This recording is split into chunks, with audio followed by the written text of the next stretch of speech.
এই ভরা মৌসুমেও ঝালকাঠির সুগন্ধা এবং বিষখালী নদীতে নেই ইলিশের দেখা। এ জেলার ৩,০০০-এরও বেশি ইলিশ জেলে পরিবারে তাই দারিদ্র আর হতাশার সুর। আষাঢ়ের শেষ সময় চলছে, অর্থাৎ আসছে শ্রাবণ। এই সময়টা ইলিশ মাছে সয়লাভ থাকতো এই পূর্ব চাঁদকাঠির বাজার, কিন্তু ইলিশের দেখা নেই। কেবল জেলেরা নয়, যে কারণে বিক্রেতারাও হতাশ। ঘন্টা ভাইয়া একটু ইলিশ মাছ পাওয়া গেছে, নদীতে ইলিশ মাছ বলতে নাই। মানুষে কি করে খাইবে এই নদীতে? এই দিনে তো ইলিশ মাছ ভরা থাকা লাগে নদীতে, এই দিনে নদীতে মাছ ভরা থাকা লাগে, মাছই নাই। এই একটু ইলিশ মাছ পাইছি। চাউল আনলে ডাইল আনতে পারি না, ডাইল আনলে নুন আনতে পারি না, এই অবস্থায় আর কি চলতে আছে জীবন। তারপরে এই নৌকো উঠাইতেছি, টাকার কারণে মারামতো করতে পারতে আছি না। যার বাড়ি আছে, গাড়ি আছে, তারা পায় সাহায্য সহযোগিতা পৌরসভা দিয়া। মূলত জেলেরা তারা সাহায্য সহযোগিতা পাইতে আছে না। এইটার কি করা যায় সেইটা করলেই ভালো হয়।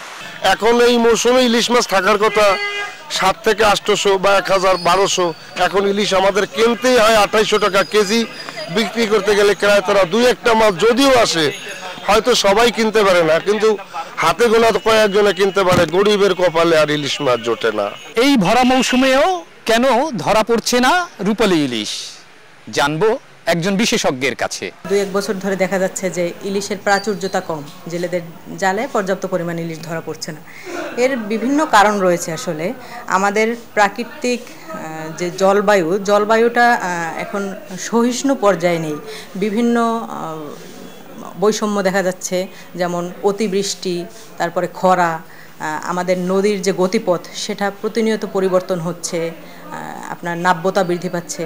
এসব কারণে ইলিশের যে মাইগ্রেটরি রুট সেটা প্রতিনিয়ত চেঞ্জ হয়ে যাচ্ছে। এই জন্য প্রেডিক্ট করা যাচ্ছে না যে আগে যেখানে ইলিশ পাওয়া যেত এখন সেখানে হয়তো কম পাওয়া যাচ্ছে। পলি পরে ভরাট হয়ে যাওয়া এটা অন্যতম একটা কারণ। এরকম বিভিন্ন প্রাকৃতিক দুর্যোগ বা প্রাকৃতিক আপনার অস্থিতিশীলতার জন্য এরকম হচ্ছে।